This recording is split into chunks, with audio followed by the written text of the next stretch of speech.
ये जो transfer list viral हो रही है, सबसे पहले तो मैं ये कहना चाहूँगा कि नकल में भी अकल चाहिए होती है।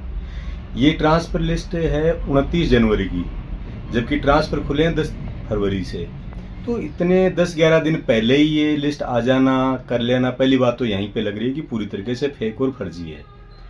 दूसरी चीज़ है कि शुभकर्ण जी चौधरी एक पढ़े लिखे इंसान है और वो एडमिनिस्ट्रेटिव में भी स्ट्रांग है और पॉलिटिक्स में भी है। तो वो कभी भी हर लेटर हेड, हर विभाग की, क्या भजनलाल शर्मा के नाम ही लिखेंगे, क्या पीडब्ल्यूडी वाली को उनको लिखेंगे, स्वास्थ्य मंत्री को भी लिखेंगे, एजुकेशन मिनिस्टर को भी, सबको अलग अलग लिखी जाती है। तो इस बंदे ने क्या किया, जिसने भी एडिटिंग की है सबको भजनलाल के नाम लिख दिया। तीसरा, बदनाम करने की कुछ चेष्टा थी। इन्होंने रीजन ऐसा दिया कि साहब इन लोगों ने सहयोग नहीं किया, जबकि कर्मचारियों में ऐसा होता नहीं है, कर्मचारी सहयोग कर भी नहीं सकते, अपन सबको इस चीज़ का पता है। तो ये क्या है, इनको बदनाम करने के लिए। और अभी जो लोकसभा चुनाव आ रहे हैं, इनमें एक प्रबल दावेदार के रूप में है शुभकर्ण चौधरी। और जहां तक मेरा मानना है, और जो भी सोर्सेस हैं, जो अभी सर्वेज हो रहे हैं, उनमें बहुत ही प्रबल प्रमुखता से अपनी दावेदारी जता रहे हैं।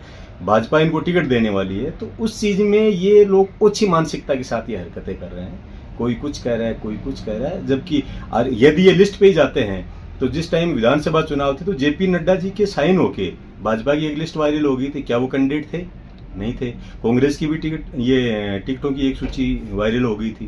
तो ये सब इनकी कुचेष्टा है, कोई इनसे कोई फर्क नहीं पड़ता है। किसी को बदनाम करने के लिए साजिश से किया गया। जो ट्रांसफर वायरल लिस्ट है उसमें ज़्यादातर SC ST और सैनी समाज के नाम है, तो इसको देखिए, ये लोग क्या करते हैं, इनको किसी न किसी को भड़काना होता है। ये तो बढ़िया रहा कि राजपूत समाज के इतने लोगों को नहीं दिया, नहीं तो ये कहते साहब ये राजपूतों के खिलाफ है, ये तो SC के खिलाफ है, ये तो SC ST के खिलाफ है, ये तो सैनियों के खिलाफ है। ये क्या है, इनका एक सोची समझा षड्यंत्र है कि लोकसभा चुनाव में सैनी मतदाता बहुत सारे हैं, क्यों नहीं इनको खिलाफ कर दिया जाए। SC ST है, वो भी जैसे भाजपा की नीतियों से प्रभावित हो रही है, मोदी जी के नाम पे वोट है, इनकी खुद की छवि भी चौधरी साहब की बहुत ही अच्छी है, साफ है। तो ये इन 2-3 कास्ट को अलग करने के लिए ये एक फालतू में भ्रांति फैलाने का इनका काम है। पूर्व विधायक चौधरी समर्थक जो है इस लिस्ट को लेकर काफी आक्रोशित है, इसको लेकर आप क्या कहेंगे? नहीं, आक्रोश होना जायज है इस चीज में। किसी आदमी, भाई कंपटीशन करो तो आप विकास के नाम पे करो, आप आंदोलन के मुद्दों के नाम पे हैं कहाँ? जो लोग ये कह रहे हैं, अभी जैसे अपने वर्तमान विधायक साहब का मैंने एक स्टेटमेंट सुना, उसमें आया कि साहब ये सत्ता का दुरुपयोग कर रहे हैं। अरे भाई, सत्ता आपकी थी, आप तो दुरुपयोग भी नहीं कर पाए, सदुपयोग भी नहीं कर पाए।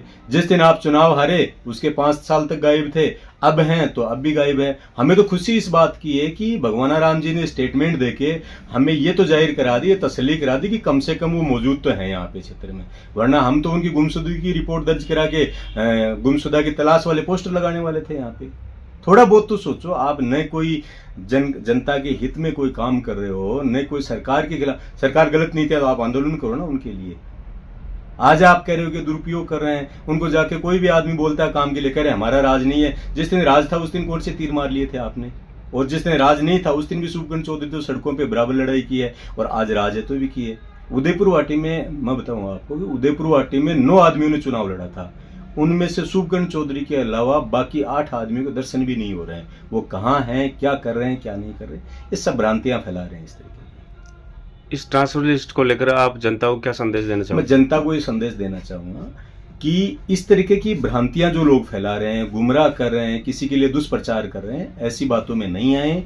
और जैसे लोकसभा चुनाव सामने आते हैं, आपके प्रिय जनप्रिय नेता को यदि भाजपा मौका देती है तो तन मन और धन से उनका सहयोग करके और इस तरीके की भ्रांति फैलाने वाले लोगों को मुंह तोड़ जवाब दीजिए।